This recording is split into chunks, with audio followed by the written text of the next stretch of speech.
We are now being joined by Scott Coker. I think it's right there. Yep. Thank you. Hey guys, let's just open it up for questions. Hey Scott, I guess let's just talk about it right off the bat. Chris Cyborg with a pretty vintage performance there. What was your takeaway from seeing that performance by her? I mean, my understanding, this is the first time she's had a submission in her fight. So, here's an athlete, a martial artist that is just continuing to get better and better and better. I mean, Arlene was in there to fight. She brought it the best she could.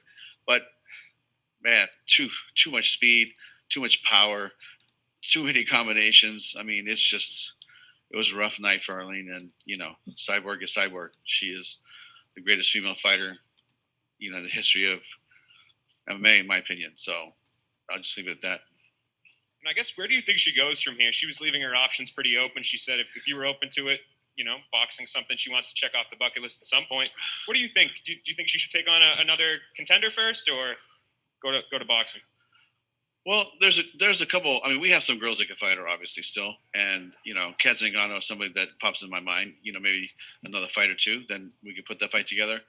But really, it's going to be up to Chris. And I know that we'll talk to her management. But, we've had a lot of boxing interest. And the promoters are starting to reach out and saying, how can we put this together? And if it's important to Chris, we'll do it. So it's really going to be up to her. And I'm all for it, man. I'm a big boxing fan. I love MMA. I love combat sports. I love martial arts. So to me, if this is something that's important to her as a martial arts competitor, as a combat sports competitor, let's get it on, man. That's how I feel. And right before the start of the main card, news broke that you had lost the co-main event between Patricky Pitbull and Jaleel Willis. As a promoter, how difficult is that to deal with on fight night? And can you just maybe talk about that a little bit? Yeah, you know what? I mean, I've been doing this a long time, so honestly, nothing surprises me anymore. It just came out of the blue. About 20 minutes before the main card was gonna start, and I get a call saying that Pitbull's out. The doctors made the call, so the doctor is the one that made the call, and the cornerman of Pitbull made the call, and it's the right call because look, health and safety first, always. There'll be another day for him, right? And hopefully he'll be back soon and be 100% healthy and ready to compete. But this is not the type of sport that you want to have a bad day in there because you're not feeling well and there's something wrong. It's just, I would hate for him to get hurt if that was the case, and then we would feel responsible. So I think the doctors made a good call, and the cornerman, he himself wanted to fight. He's upset and really upset that he can't fight. So that's how he is. But he's a fighter and he wants to fight, but it just wasn't safe for him to do so, and that's what happened. CBS Sports Network, this was your first American event that you've held, Thursday night slot. People seem to like the pacing a lot. I think that stuck out. What was your overall impression of how things went down? I know you were here watching the fights, but yeah, I mean, it feels like our other shows about the same, and I think the pacing is good. I think the pacing, we have national commercials that air on the network, and we have obligations and things like that. But I think that when the TV fight started, I thought it went very smooth and things ran well, and we had some good fights, and it ended with a big bang with Cyborg because that was an impressive performance. Last one from me. I noticed, this main card started at 10 o'clock Eastern. I know you said you're going to continue on Thursdays. Should we expect, with some of the upcoming cards, for things to get a little earlier? I noticed the next card's at 9. Is that kind of the slot you guys are looking at? Yeah, I mean, that will fluctuate based on the network's needs, but I think the next card, as you said, will be at 9 o'clock on the East Coast and 6 o'clock on the West Coast. So for the West Coast, it's a little early. 6 o'clock, people still driving and and trying to get home probably. So it'll have to just work out, and they'll have to put their DVRs on or have to watch it at a restaurant or something. But it's something that we work closely with CBS Sports Network. That's a time because they have football commitments and they have a lot of basketball. I mean, not basketball, but football, and they have soccer commitments and PBR, and they have a lot of sports they have commitments to, and so we're happy with what they gave us, which is 9 o'clock for the 29th and on. Scott, you said earlier this week that you'd have some fight announcements after the event today. I know it broke today with the Grand Prix matchups coming back right here in Mohegan Sun. You got any other announcements for us? I mean, there's only one more fight that we haven't signed it yet, so I don't want to say what it is, but that's our fight in December. But you pretty much know the whole schedule now, because on the 29th of October, we have the Lima fight versus Gegard. That's going to be a great fight. That's one of my favorite fights on the books right now. The week after that, because we're going to go 4 weeks straight on Thursday nights, is going to be Corey Anderson fighting Melvin Manhoff. And then Patricio Pitbull will fight the following weekend against Pedro Caballo. And then the weekend after that will be AJ McKee fighting Darren Caldwell. So we have a slate that's going to be great lineups every weekend or every week on Thursday nights on CBS Sports Network. So I think that those are some sizable fights, and it feels good to get the tournament back on, and I feel great doing it here because this is where it all stopped. The guys are ready to go. COVID hit, just got worse. A lot of people felt uncomfortable, so we shut it down on the day of, as you guys know, and that's something that's it was the right decision. It was just a bad situation, and here we are. I mean, honestly, I never would have thought that we would be here 8 months later going, we still haven't put this event on. I thought it was going to be a break for 3-4 months, and then we'd be back in business, and and this is the new normal. This is how it is. So to get the tournament back here, get the tournament back going, and have it on CBS Sports Network, it's going to be great. And we're going to turn up the heat on the tournament, and then AJ, fighting DC the following weekend, a continuation of the tournament. We really want to get to the finals sometime early next year of this tournament. Maybe not early, but maybe April, May. But one's a quarterfinal, one's a semifinal, and then we'll fight them off as soon as we can, and then we'll get to the final matchup. And it's $1 million on the line. It's a lot of money. It's a game changer for a lot of these kids. So to me, we're going to get it on, and that's really what the announcement was. But it leaked out already, so it's out there. Scott, you talked a lot about the tournament. Your last tournament champion, Douglas Lima, he's going for the middleweight title. He's still the welterweight champion. There's a lot of welterweights who think they should be first in line. One of the welterweights you have, Yaroslav Amosov, he's 24-0. It's one of the most impressive streaks in all of sports. Tell us, what do you think about that streak, and do you think he has earned enough with just being 24-0 for him to get the title shot? Yeah, I definitely think so. And we want to put on the fights that the fans want to see as well, and that's why we are doing the fight with Gegard. And the one thing about Lima is, don't underestimate this guy. He is a big 170-pounder. He's cutting down from 205. So for him to go to 85, it's he can easily carry the weight. It wasn't like when Roy McDonald fought Gegard, and Gegard looked like a monster compared to Roy, and just took it to him. It wasn't even a fight, right? And so I think the size was the issue there. And now Gegard is going to step in there with a person that's as big as him, as tall as him, and has a lot of power, can hit super hard, just like Gegard does. So to me, it's going to be interesting how this thing tactically unfolds. And that's why I love what I do, and I get to sit there, and I have the best seat in the house, and I get to watch some of the greatest fights on the planet. One other welterweight I want to ask you about, even though he didn't fight tonight, it seemed like everybody was mentioning his name. That was Dylan Danis. I think he got called out 2 or 3 times tonight. That said, when are we going to see him again? Is there anybody who fought tonight as a possible opponent? I'm not even thinking about opponents for Dylan because, I'm not sure if he's healthy enough to fight yet because, he had surgery, I believe, and he was recovering and doing rehab and going through the whole COVID thing. And, I'm sure it was very difficult to rehab during this time. So, once we have a conversation and he gives us a date that he can fight, we'll put the fight together and then we'll decide who he fights. But, he's a gamer. He's going to come out and he's going to want to show what he can do as well. And keep in mind, a lot of people give him slack, but he only has how many fights? Just 2 or 3, 4, a handful of fights. He doesn't have a big record. He's not a serious, a seasoned veteran or even a journeyman at this point. He's basically starting his MMA career. But listen, if he gets you on the ground with anybody, I think he's dangerous. And Scott, my last question for you.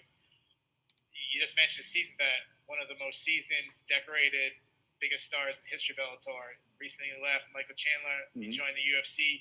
Just tell us, I mean, do you expect him to? I mean, last time you had a big star go to the UFC, Eddie Alvarez, he won the title. I mean, are you betting on Michael Chandler to do the same?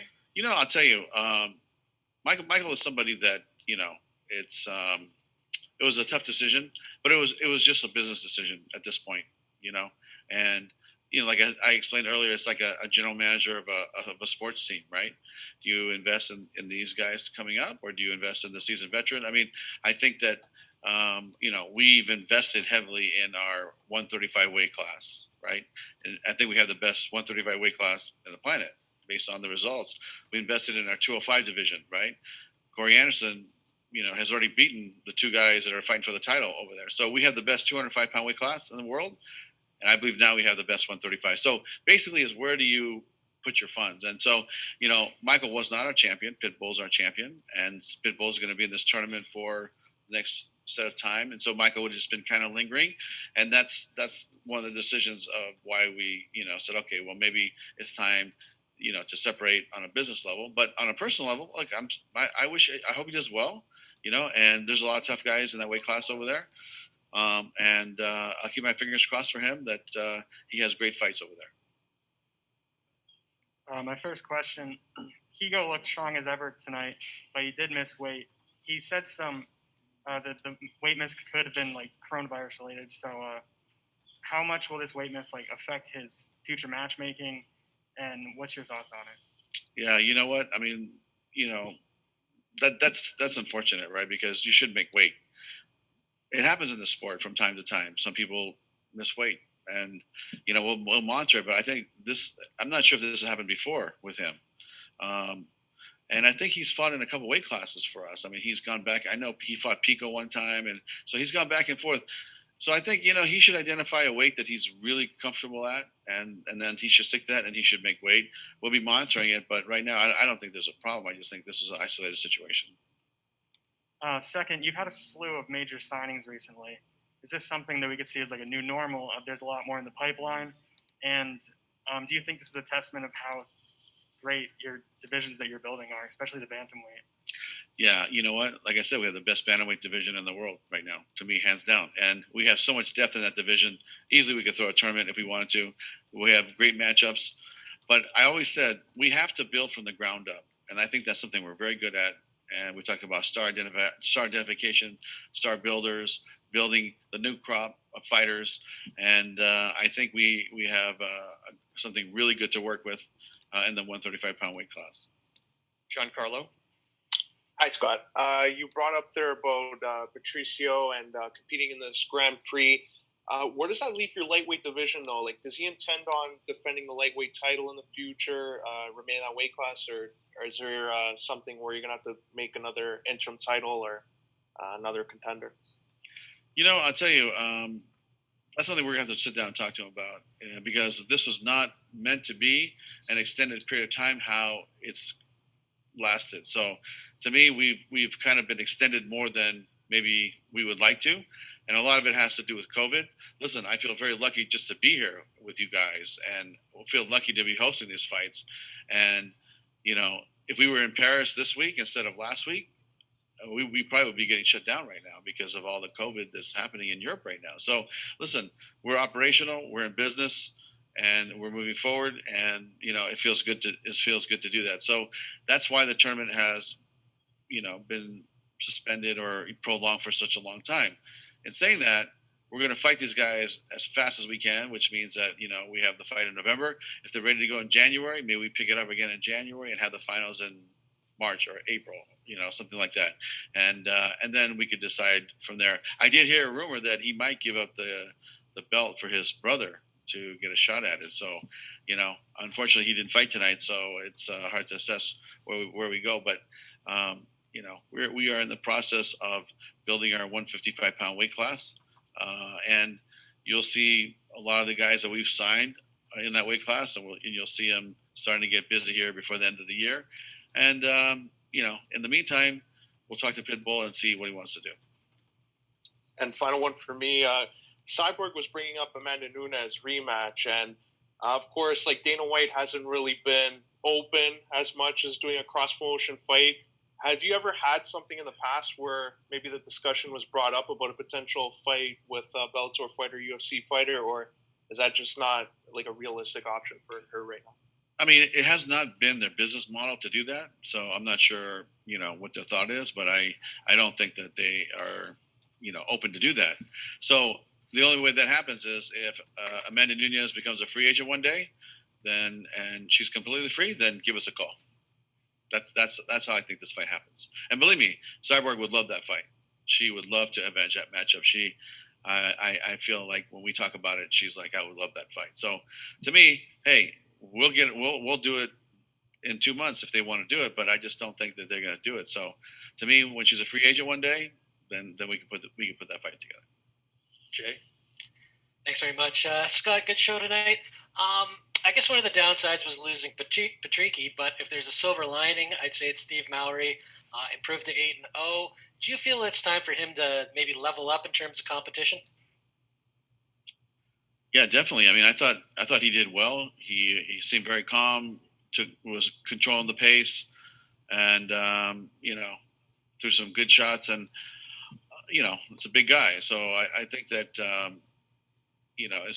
it's time. It's time. Definitely time. Yes. Answer is yes. So I think that we've seen him, and he came up to me after the fight and said, "Hey, my shin's banged up, but I want to get back in here as soon as I can."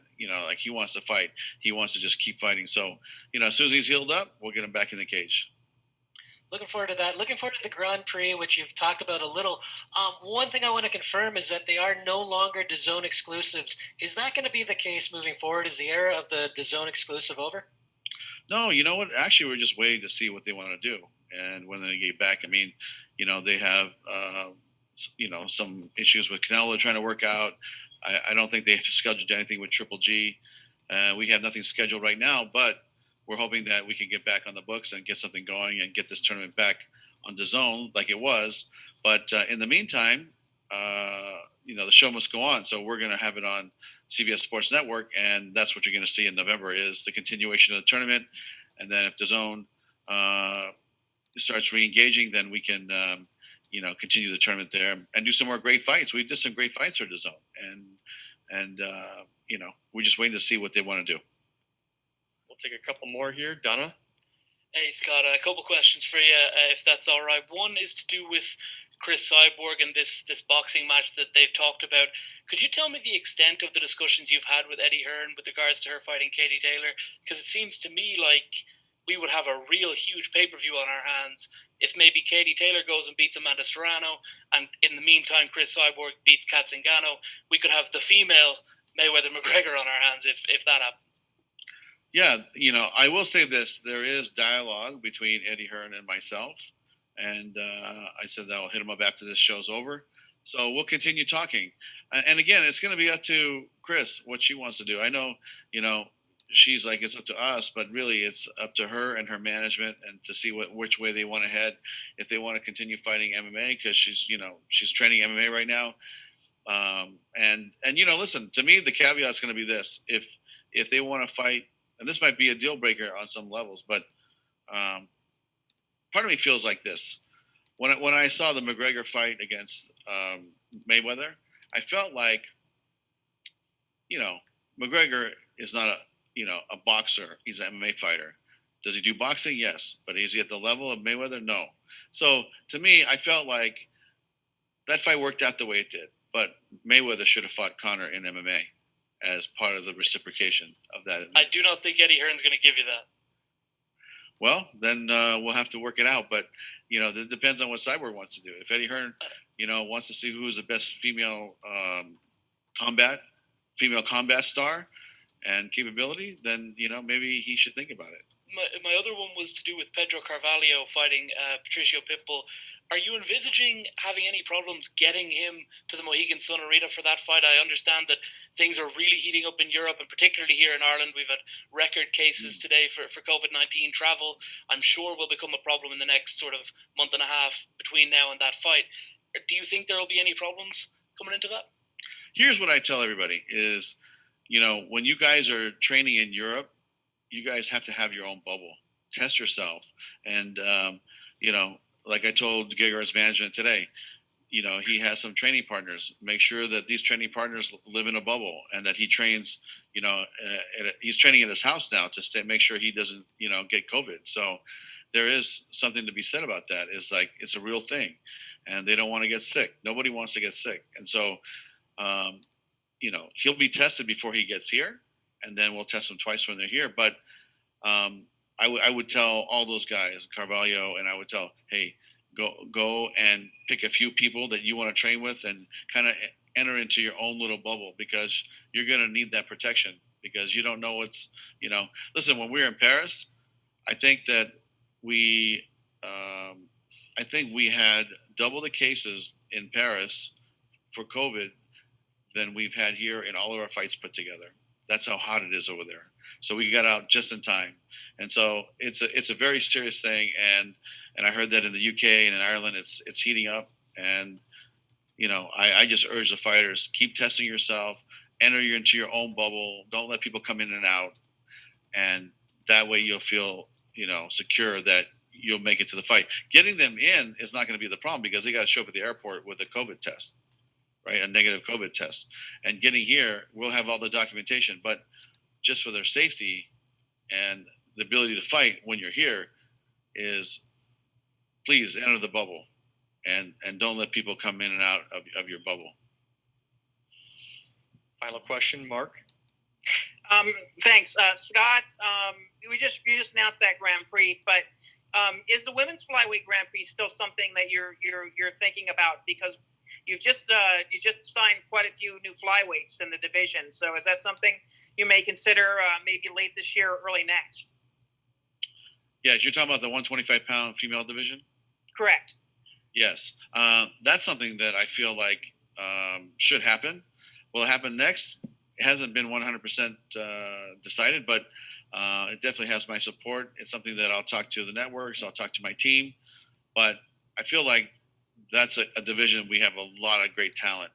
And, so to me, that might be the next tournament after the featherweight tournament's over.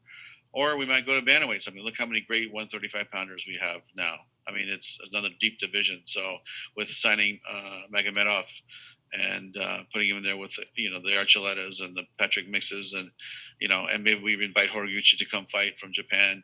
I did talk to Japan last night about this, about, if you guys want Archuleta to go fight their champ or their new champ after I think Horiguchi is supposed to fight over there soon. And he's the fighter that knocked him out. I can't remember his name right now, but Asakara. Yeah. And so he knocked out Horiguchi. So I'm sure they can have a rematch, but listen, if Saki Ibarra wants us to fight the winner, let's get it on. That's how I feel. And I guess we're kind of all waiting on seeing what's going on with Lima Lay. But do you feel that she's going to be fighting before the end of the year? My belief is that she will be fighting before the end of the year, but I'm not sure if that's confirmed yet. All right. Thanks, Scott. Appreciate it. Thank you.